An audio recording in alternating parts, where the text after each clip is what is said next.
In the dim glow of a battered command tent on the edge of a Afghan Dust Bowl, Specialist Maya Reyes hunched over a gutted radio, her fingers dancing with wire strippers while every officer in the room snapped to attention at the unexpected salute of a SEAL captain whose eyes locked on her like she was the mission.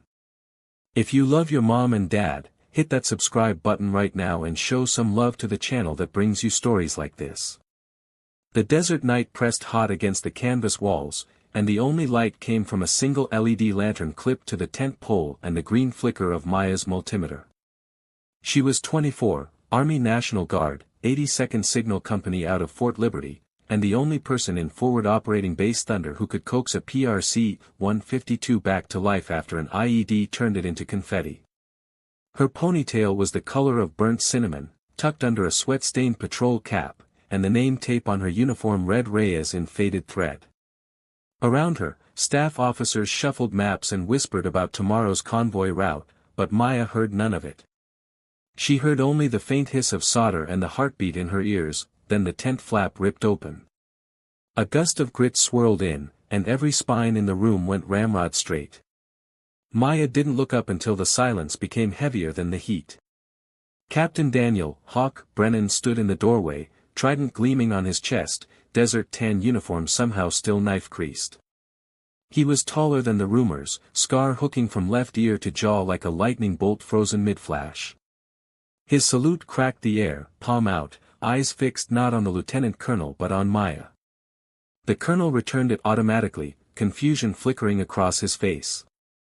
Maya's soldering iron hovered, a bead of silver trembling at the tip. Specialist Reyes, Hawk said, voice low, sandpaper over steel. We need to talk. Now. The colonel cleared his throat. Captain, we're in the middle of. Negative, sir. This can't. Wait. Hawk's gaze never left Maya. Something electric passed between them, something older than the war.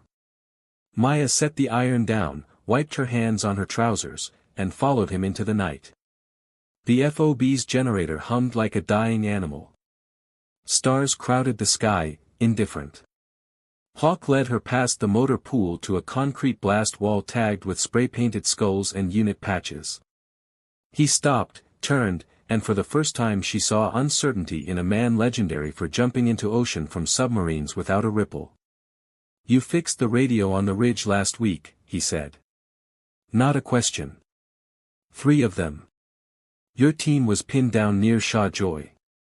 Comms went dark. You saved 6 lives.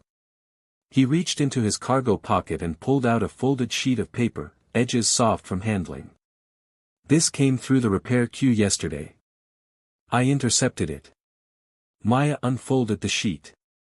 Her own handwriting stared back at her, parts list, serial numbers, and in the margin, a doodle of a tiny radio with angel wings.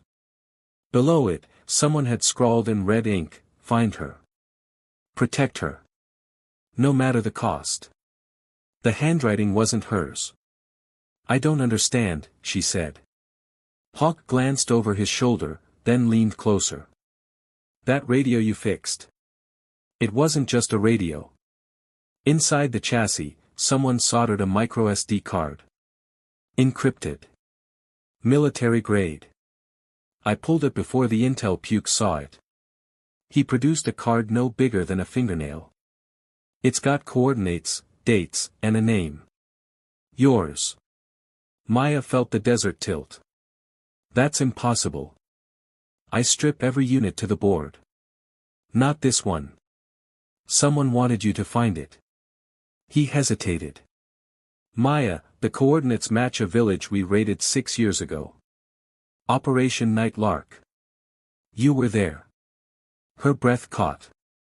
She had been 19, brand new private, attached to a PSYOPs broadcast team. They'd rolled into a hamlet at dusk, loudspeakers blaring surrender demands in Pashto. Gunfire answered. She remembered running, radio on her back, a little girl tugging her sleeve, pressing something into her hand before vanishing into the smoke. A cassette tape. Maya had stuffed it into the radio's battery compartment for safekeeping and forgotten it in the chaos. Hawk's voice dropped to a whisper. That little girl was the warlord's daughter.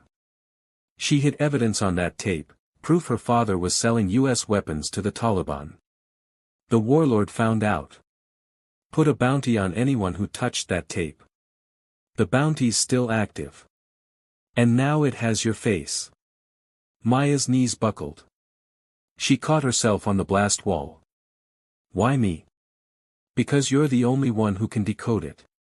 The tape's analog, layered with a signal only 1111 only someone with your exact training would recognize.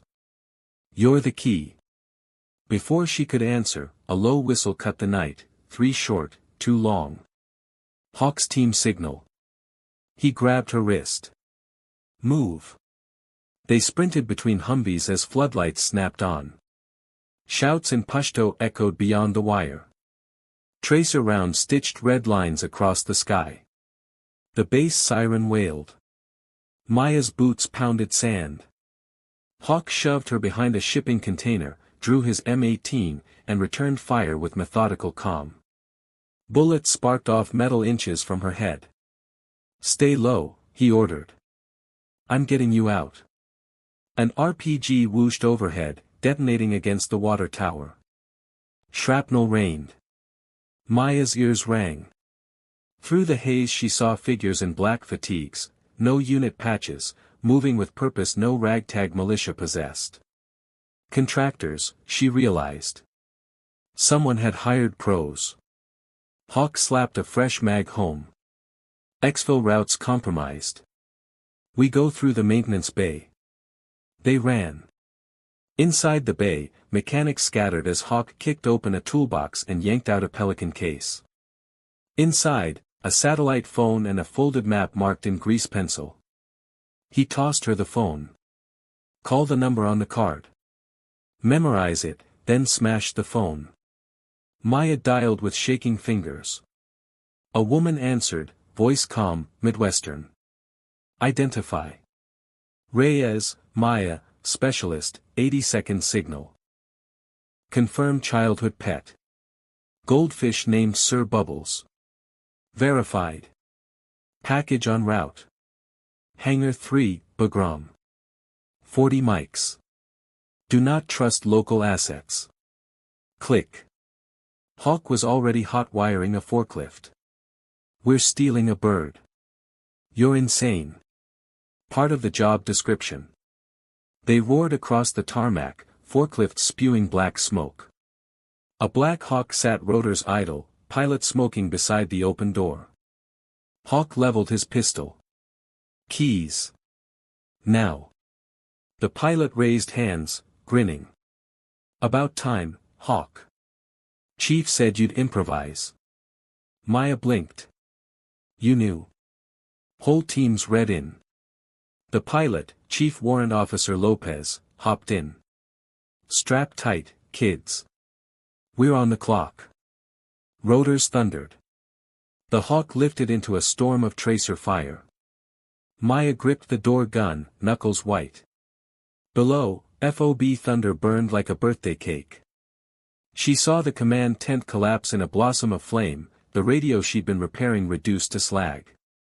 Lopez banked hard left. Incoming fast movers, 2 clicks south. Friendly call sign Reaper 6. They'll clear us a lane. Hawk handed Maya a headset. Listen.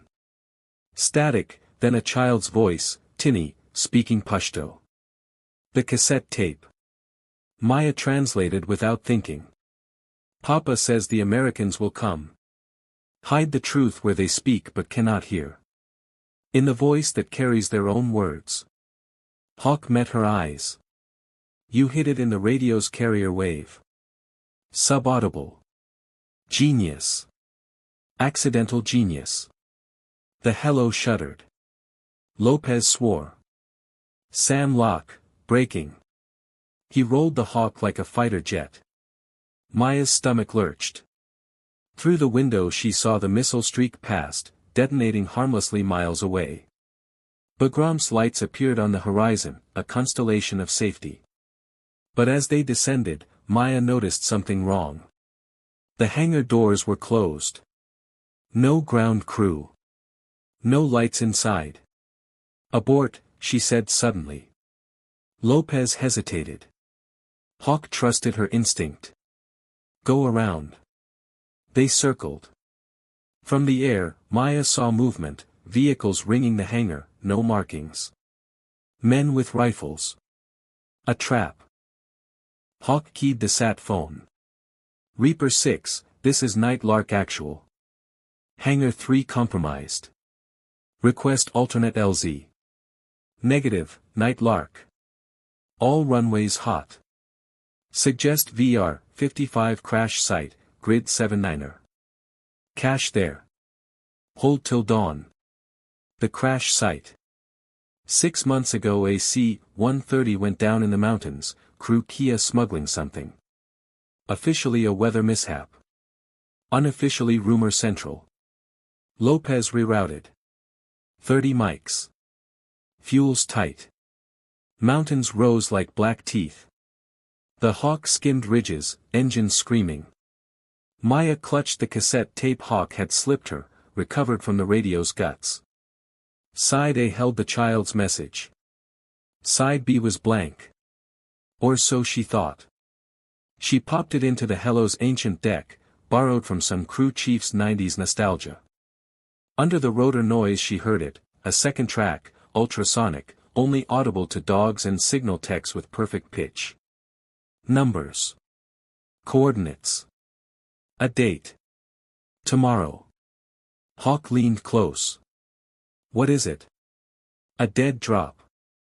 Someone wants what the warlord's daughter hid. And they're willing to burn half of Afghanistan to get it. The Hello lurched. Fuel warning light blinked red. Lopez's voice stayed calm. We're gliding the last 5 miles. Buckle up.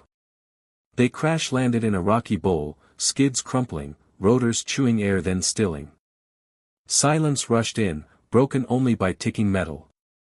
Snow dusted the ridges, high altitude, sudden cold. Maya's breath fogged. Hawk kicked the door. Cache is 200 meters north. Move. They scrambled over boulders, boots slipping on ice. The cache was a shipping container half buried in scree, door ajar. Inside, MREs, ammo, and a laptop humming on battery. Hawk booted it. A video file autoplayed, the little girl from 6 years ago, older now, maybe 12. Face pixelated for safety. If you are watching, the Americans kept their promise. My name is Noor. The evidence is not on this tape. It is in the radio you carry always. The one that speaks for the sky. When you are ready, broadcast on 38.625 MHz at local. Sunrise. The world will hear. They will come for you. Trust the man with the hawk. He is my uncle. Video ended. Maya stared at Hawk. Uncle? He looked away. My sister married into the tribe. CIA asset. She died in a drone strike. Friendly fire. I was supposed to extract Noor. Failed. Maya's hand found his. You didn't fail tonight. Headlights crested the ridge, 3 trucks, technicals with DSHK guns. Hawk slammed the container door. Barricade it. They shoved crates. Bullets pinged metal. Lopez manned an M240 from the doorway, brass cascading. Maya grabbed the laptop, patched it to the Hello's emergency beacon, and keyed the mic. This is Specialist Reyes, broadcasting on guard. Any station, respond. Static. Then a voice, British, crisp. Reyes, this is Sentinel. We've been waiting. Keep talking. She recited the coordinates from the tape. Evidence of war crimes, U.S. weapons in Taliban hands. Transmitting proof now. She uploaded the decrypted files from the SD card. Progress bar crawled. Outside, grenades rocked the container. Hawk took a round to the plate, grunted, kept firing. Lopez went down, leg blooming red. Maya dragged him inside, tied a tourniquet with her belt. The upload hit 67%. A new voice crackled, American, female, authoritative. Reyes, this is General Hartman, ISAF. Stand down. That evidence is classified. Cease transmission or be designated hostile. Maya's finger hovered over enter. Hawk met her eyes. Your call, specialist. She thought of Noor's pixelated face. Of the radio she'd repaired 100 times, giving voice to soldiers who just wanted to phone home. She pressed enter. The container door blew inward. Flashbangs popped. Maya's vision whited out. Boots thundered. Rough hands zip-tied her wrists. Through the haze she saw Hawk on his knees, blood dripping from his scalp, still smiling. A black bag descended over her head, darkness. Engine noise. Rotors again, different bird. Hours, maybe days. The bag came off in a windowless room. Concrete, single bulb. Across the table sat General Hartman, stars gleaming, expression carved from granite. Specialist Reyes. You've caused quite the international incident. Maya's wrists were cuffed to the chair. Where's Captain Brennan? Detained. Separately. Hartman slid a folder across. Inside, discharge papers, dishonorable. Sign. Walk away. The evidence vanishes. You go home to Fayetteville, open that electronics repair shop you always talked about in your psych eval. Maya laughed, bitter. You read my file. We read everyone's. Hartman leaned forward. Alternative, Leavenworth. Treason. Your parents get a folded flag and a lie. Maya studied the papers. Her hands shook. Then she noticed the fine print, effective date tomorrow. Sunrise. She looked up. You need me alive until the broadcast window closes. Insurance. Hartman's mask slipped, just a flicker. Smart girl. The door opened. 2 MPs entered. Maya lunged, grabbed the general's sidearm from its holster, and pressed it under her own chin. Back off. The MPs froze. Hartman raised a hand. Easy. Maya backed toward the door. Keys. Hartman tossed them. She unlocked her cuffs, kept the pistol. Where's the antenna array? You'll never make it. Watch me. She bolted. Corridors blurred, Bagram's detainee wing, familiar from a training rotation. Alarms wailed. She ducked into a maintenance closet, found a radio tech's vest, clipped on. Blended with the chaos. Sprinting, she reached the roof access. Dawn bled pink over the Hindu Kush, the array towered, dishes pointed at heaven. A lone airman manned the control shack. Maya pistol whipped him gently, apologies whispered. She patched her phone, somehow still in her pocket, into the uplink. 38.625 MHz. She hit transmit. Noor's voice filled the ether, clear as snowfall. Then the evidence, photos, ledgers, serial numbers matching U.S. inventory. The world heard. Boots on the ladder. Hawk appeared, uncuffed, uniform torn, trident still shining. Told you. I'd get you out. How? SEALs don't leave people behind. Also, Lopez hotwired a drone. Live feed to every major network. Your broadcast's trending. Below, vehicles screeched. Hartman's voice bellowed orders. But jets roared overhead, markings not US BBC, Al Jazeera, CNN choppers descending like vultures. Maya lowered the pistol. What happens now? Hawk offered his hand. Now we go home. Both of us. Epilogue, 6 months later, a small electronics shop opened in Fayetteville, sign reading Reyes and Hawk Repair, we fix what others can't. Inside, a vintage PRC 152 sat on the counter, antenna polished, always tuned to 38.625. Every sunrise, a little girl's voice whispered through the speaker, a reminder that some signals never fade.